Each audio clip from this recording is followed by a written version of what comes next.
من اخیراً کل این فروشگاه خریدم که به اندازه سیر کردن یه شهر توش مواد غذایی وجود داره و بعد تصمیم گرفتم این آقا پسر رو اینجا گیر بندازم.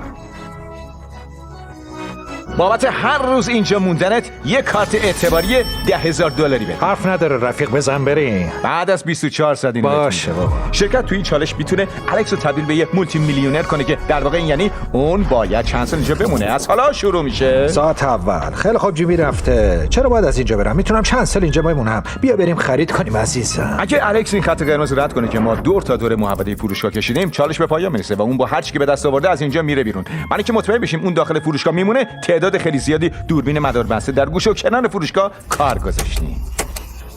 به عنوان اولین وعده غذاییم تو شب اول میخوام این استیکو برای خودم بپزم. فکر میکنم این قسمت خیلی کوچک از فروشگاه قرار خونه من باشه. اگه قرار باشه هر شب از این غذاها بخورم، میتونم چندین سال اینجا بمونم. روز اول تموم شد، صبح میبینمتون. اولین روز تموم شده و من اولین پرداخت $10,000 رو آوردم. الکس سلام. بیا اینجا. میتونی $10,000 رو حس کنی؟ درسته. بهت اعتماد دارم. حالا نقطه عطف چالش. برای به دست آوردن روزانه $10,000 باید بنظر $10,000 از محصولات فروشگاه رو بهم بدی و باید برنامه‌ریزی کنی که به چه ترتیبی محصولات فروشگاه رو بفرستی تا بتونی برای حداکثر زمان ممکن اینجا بمونی. باشه. یه راهنمایی. کلی وسایل الکترونیکی اون طرف است که خیلی گرونه. به نظر ایده خیلی خوبیه. من نمیتونم این تلویزیون رو بخورم، پس لازم نیست اینجا بمونه. 22 سنت بیشتر باشه، بزن حساب کنم. کارت MVP داری؟ نه. میخواید بهتون بدم؟ میخواید ثبت نام کنیم؟ اینم از پولتون. کریس اونو ببر. بی بی بی بی بی بی بی. فردا هم با $10,000 پول نقد میام سراغت. حالا باید نقشه بکشی که چی باید بفروشی. این همه چی رو عوض میکنه. باید برای آینده برنامه‌ریزی کنم. باید بدونم که هر بار باید کدوم محصول رو بفروشم. غذا و وسایل حیوانات خونگی. جیمی برای خوردن اینا بهم پول نمیده. قول میدم. به اندازه $10,000 غذای سگ اینجا جمع کردم. باید برم استراحت کنم تا صبح زود بیدار بشم، چون فردا باید خیلی چیزا رو جمع کنم. خیلی کار هست که باید انجام بدم. الان بهتره استراحت کنم.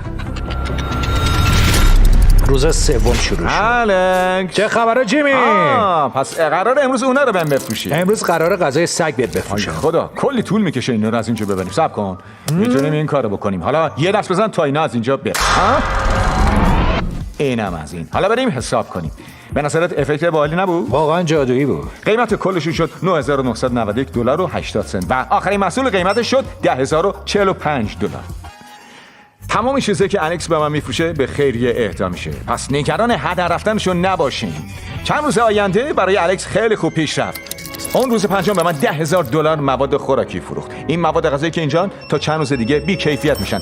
روز ششم یه عالمه پوشک بچه بهم فروخت و روز هفتم، هشتم و نهم اون $30,000 وسیله دیگه به من فروخت. در ضمن اون تونست اتاقک پشتی فروشگاه رو پیدا کنه و از اونجایی که 10 روز حموم نرفته بود برای خودش یه حموم متحرک همچنین این سیستم رخشویی.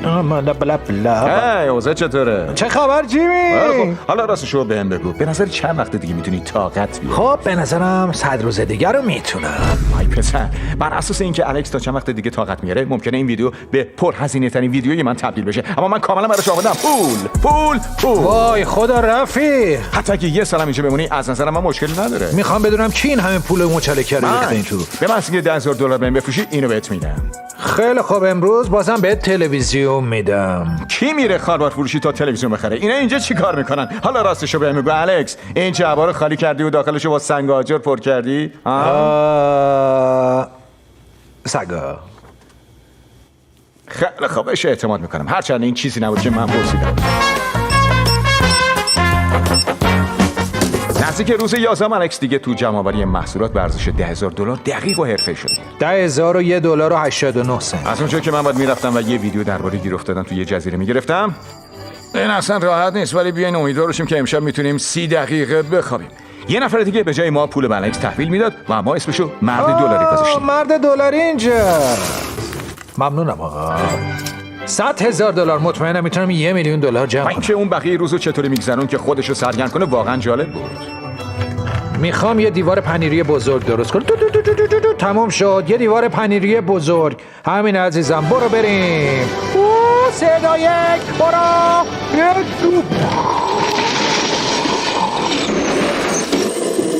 ارزششو داشت. واقعا ارزششو داشت. در روز 13 الکس تصمیم گرفت حمومشو ارتقا بده، چون این به درد نمیخوره. من میخوام 4 تا از این قفسه ها رو برای ساختن حموم استفاده کنم. خب ببینم. خوب بریم.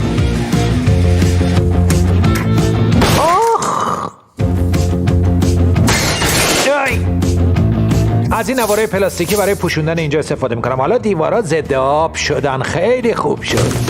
واقعا کارش درسته. این پسر داشت با استفاده از وسایل فروشگاه یه حموم واقعا کاربردی درست میکرد. اینم از این. حموم درست شد. وقتشه امتحانش کنم.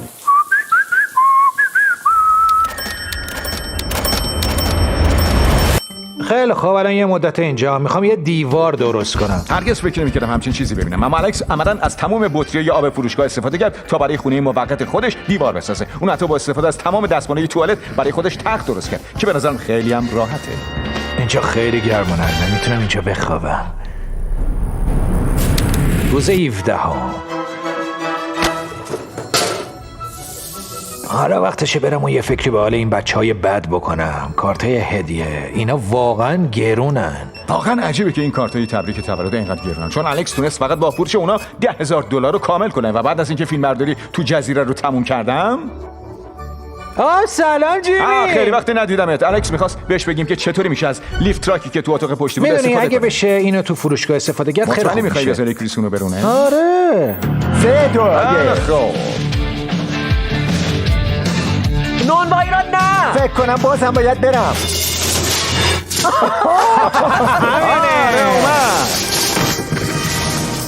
موفق شد. آفرین.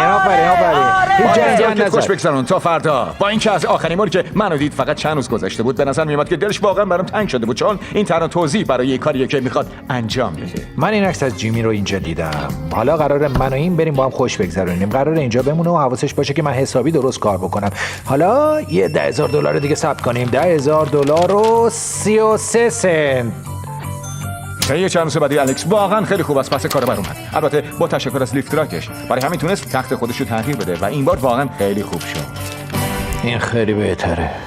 با وجود اینکه هدف الکس به دست آوردن $1,000,000 بود، فکر کنم بتونم به $1,000,000 برسم. نتونیم. اون شروع کرد به برنامه‌ریزی تا ببینه با این پول میخواد چیکار کنه و به این نتیجه رسید که لازم نیست برای مدت طولانی اینجا بمونه. $1,000,000 واقعا رقم خوبیه. واقعا دلم برای وقت گذروندن با پسرام تنگ شده. 2 ماه دیگه تولد هر دوتاشونه و من همیشه برای تولدشون کنارشون بودم. برای همین وقتی به این فکر کردم که میخوام با این پول چیکار کنم، به این نتیجه رسیدم که $500,000 برام کافیه.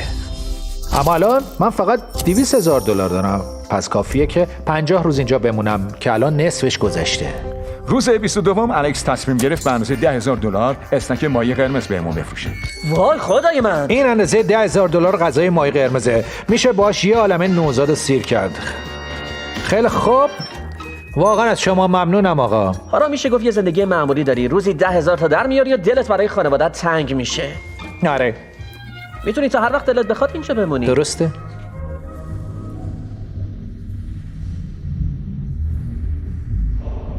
روز 27.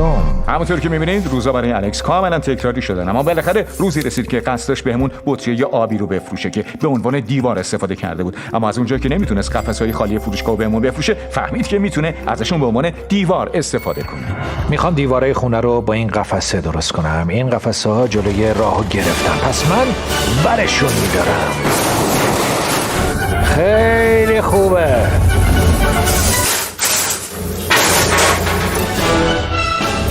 همونطور که می‌بینید الکس حالا کاملا به اینجا عادت کرده، ولی یه چیزی هست که الکس نمیدونه و اونم اینه که من از وقتی این فروشگاه خریدم پول برق رو پرداخت نکردم و هر لحظه امکان داره برق قطع بشه و اینطوری فریزرها، یخچال‌ها و خیلی چیزای دیگه از کار میافته. قرار اوضاع خیلی پیچیده بشه، اما قبل از اینکه الکس با این شرایط روبرو بشه می‌خوایم یه مقداری بهش انگیزه بدیم.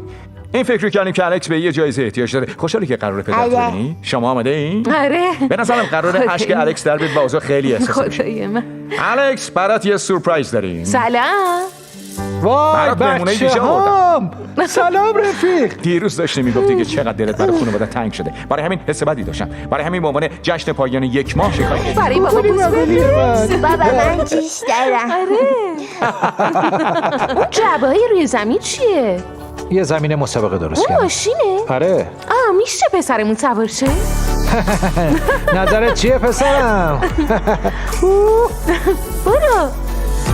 بای بای پسرم، دوست بای بای. دارم. دلم شکست. وقتی بچه هامو دیدم به نظرم فرق کرده بودن. میدونید تو همچین سنی اونا هفته به هفته تغییر میکنن. دلم میخواد زودتر برم خونه و باشون وقت بگذرونم. چه خبره؟ بهتره دیگه بیدار بشم و بقیه وسایل رو بفروشم. امروز قراره چی شد؟ چرا برقا خاموش شدن؟ این بار دیگه چه کلکی تو کاره. اینجا یه چراغ قوه است، اینجا یه چیزی مشکل داره. رفیق این کار شما بود آقا؟ راستشو بگو، کاریت ندارم. بگو. تختم وای از اون چیزی که فکر میکردم بدتره. برقا قطع شدن جیمی. آره درسته. راستش روزی که اینجا رو خریدم باید یه فرم پر میکردم تا قبضشو پرداخت کنم، اما من اونو پر نکردم. دوربینا و دستگاه اسکن قیمت به یه ژنراتور وصل شده چون بهشون نیاز داریم. خب حالا بگو اینجا چی آماده کردی؟ در واقع اینجا اندازه $60,000 وسیله گذاشتم. ای خود من، ولی به نظرم حالا که برقا قطع شده باید زودتر غذای منجمد شدن رو بفروشی. آره برنامه عوض شد. بیا این گوشتا رو بدیم بره. به ترتیب بچین. خیلی خب من اینو نگه میدارم. به ترتیب بچین. من در رو نگه داشتم. حالا تا اون یخچالا رو خالی میکنن میخوایم بهتون شاپیفای رو معرفی کنم. با کمک شاپیفای تونستم این فروشگاه بخرم و در عوض قرار یکی از 1000 خدماتی که به شما ارائه میدن رو بهتون معرفی. کاش میشد یه کیف داشتم که وسایل رو داخلش میذاشتم و خنک میمونده. حالا میخوایم بهتون کانگا کولر رو معرفی کنم. چندلر اگه بهت بگم یه بسته 12 تا یه سودا تو این گذاشتم باورت میشه؟ این کیف میتونه هر چیزی رو تا 7 ساعت خنک نگه داره. واقعا خیلی خوبه. بسته سوسیس چند تایی داریم، بسته سوسیس تکی پنیری. داریم، سوسیس کیف پنیری. کانگا کولر خیلی سبکه و کاملا عایق پوشی شده، میتونین هر جایی ببرید. بریم حساب کنیم بچه‌ها. چندلر تا حالا پشت باجه فروشگاه بودی؟ آره. ای وایسا، چرا دوباره اسکنش کردن؟ صبر کن. میتونی سر یادمو بزنید همین داخلش. حالا بارکدی که تو ویدیو گذاشته رو اسکن کنید و این کانگا کولر رو بخرید. من میرم بهشون کمک کنم گوشت رو اسکن کنن. خیلی خب اینم از قبضه گوشتم. راستی این کانگا کولر مال تو. الکس خیلی ممنونم. من دارم برای یه هفته میرم به آفریقا. من بازم مجبور بودم برای فیلمبرداری یه ویدیو برم آفریقا و 100 تا چشم احداث کنم. اولین احداثمون با موفقیت انجام شد. الکس بقیه روزو تلاش کرد تا هر چه سریعتر مواد غذایی یخزده رو بفروشه تا بتونیم اونا رو به خیریه بدیم. فکر میکنم از این به بعد باید تو تاریکی قیمت رو اسکن کنم. واقعا امیدوارم جیمی برق رو روشن کنه وگرنه اوضاع بد میشه. اگه بخوام رو راست باشم قطع کردن بقا بیشتر از چیزی که فکر میکردم روی الکس تاثیر گذاشت و فکر میکنم اون فقط غذا رو اسکن نمیکرد.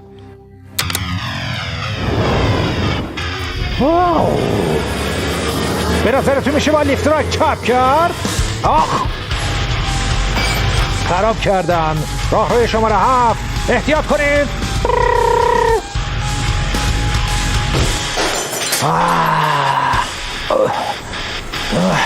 این فروشگاه داره به خرابه تبدیل میشه.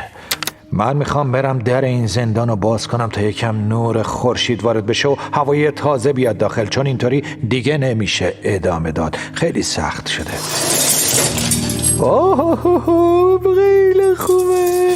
این به من انگیزه میده تو تاریکی زندگی کنم.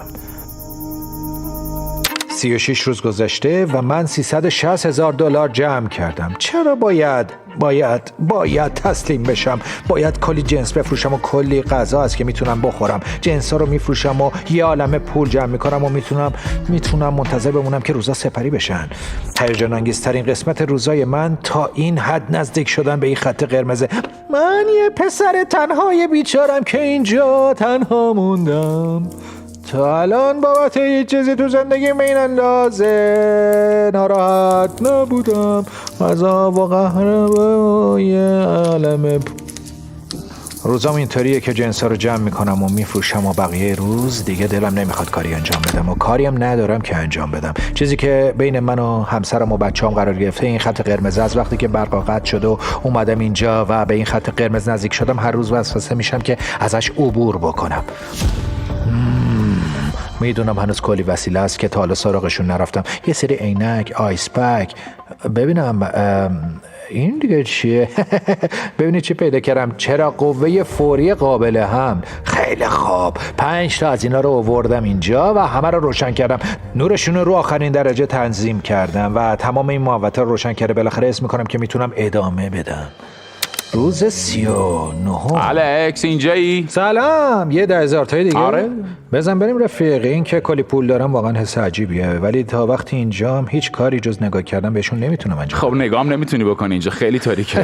قراره یه مقدار نور اینجا رو زیاد جدی کنم. میگی؟ البته به خاطر فیلم برداری. خیلی خوب. بقیه اوقاتی که اینجا هستی رو چیکار میخوای بکنی؟ کاری که دلم میخواد انجام بدم اینه که درای اینجا باز بشن تا بتونم از دست این قفسه‌ها با لیفت تراک راحت بشم.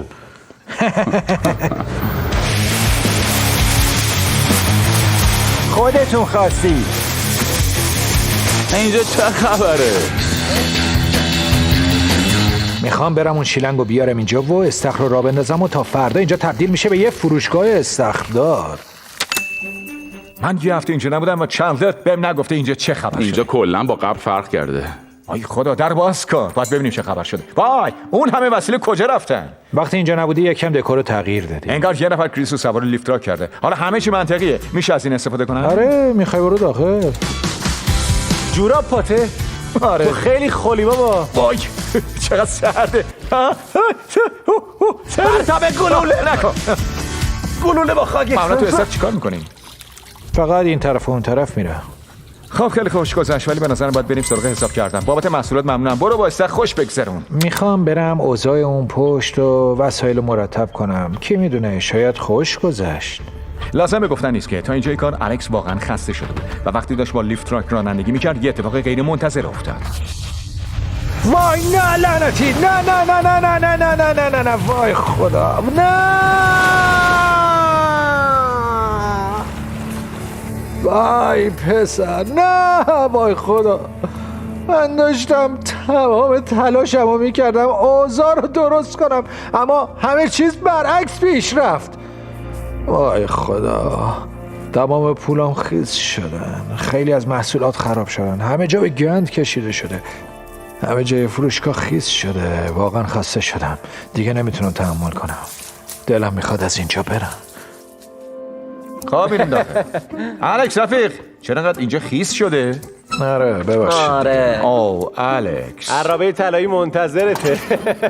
این بدبخت رو نگاه کنی. حالت خوبه پسر؟ آره خوبم، بد نیست. انگار کشفیات غرق شده رفیق. آره من استخر رو سوراخ چطوری میشه استخر رو سوراخ من کرد؟ داشتم رانندگی میکردم و یه سری وسیله جابجا میکردم. وقتی میخواستم دور بزنم یهو فرمونم نپیچید و اینطوری شد. حالا همه اینا خیس شدن. چند هفته دیگه میتونی اینجا بمونی؟ هفته؟ الان واقعا دارم روز شماری میکنم، بستگی به این داره که چند روز دیگه بتونم. یعنی اگه تموم کنم. فردا یه عنکبوت تو تختت ببینی از اینجا میری؟ 100% داره. فکر نمی‌کنم زیاد بتونه اینجا طاقت بیاره. خیلی زود تموم میشه. میخوای یک کم با هم وقت اصلا بگذرونیم فکرش هم بچه‌ها؟ نکن. آدمو کسل میکنی. وقتی الکس این چالش شروع کرد فروشگاه این شکلی بود و حالا اینطوری شده.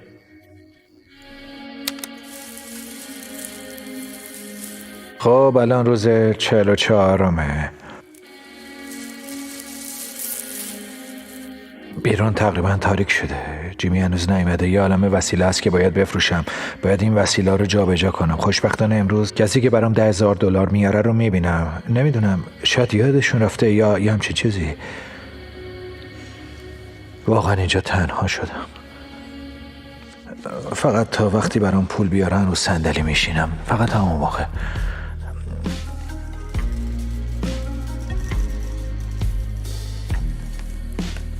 این دیگه چیه؟ داری شوخی میکنی؟ تو اینجایی جیمی؟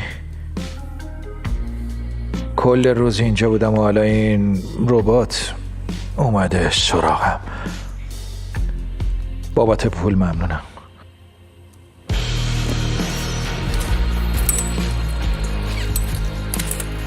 حالا حتی جیمی هم نمیخواد بیاد اینجا. فضای اینجا واقعا افسرده کننده شده.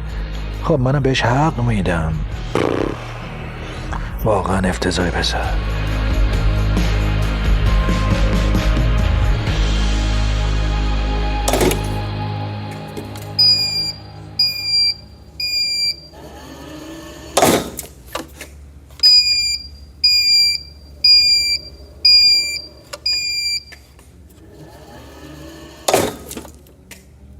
وای خدا، دلم برای خانواده‌ام تنگ شده. امروز 45مین روزه. چندلر به نظرت اوضاعش چطوره؟ اون واقعا خسته شده، فقط داره یه چوبو میکوبه بزن. واقعا براش ناراحتم، ولی خب اون $450,000 برنده شده و میتونه هر وقت دلش خواست از اینجا بره. پس مشکلی نیست. این التیامش بود.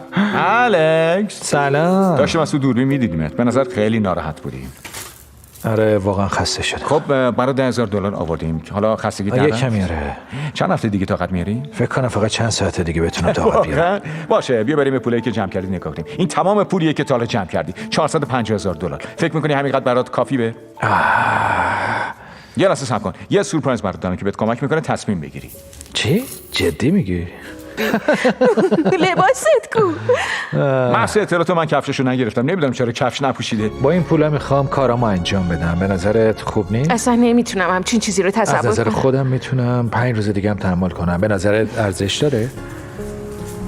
تصمیم نهایی چیه؟ ما سبک سنگین کردیم. یه عالم دیگه پول در بیارید یا همین یه عالم پول رو بردارید و راستش برید؟ به نظرم ارزش نداره بمونم و میخوام برم.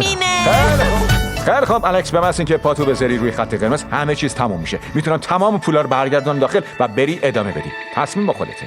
باشه برگردونید داخل. باشه برگردونی داخل. شوخی کردم. باورم نمیشه همچین اتفاقی افتاده. واقعا باور نکردنیه. تبریک میگم الکس. برامون آرزو کنید تا بتونیم قفس‌ها رو دوباره پر کنیم. کارتون حرف نداشت بچه‌ها. من میرم براش لباس پیدا کنم. اگه میخواین بدونید چطور این ویدیو رو گرفتم، باید بگم که قبلا زمین رو ترکوندیم و این بار روی کره ماه فیلم گرفتیم.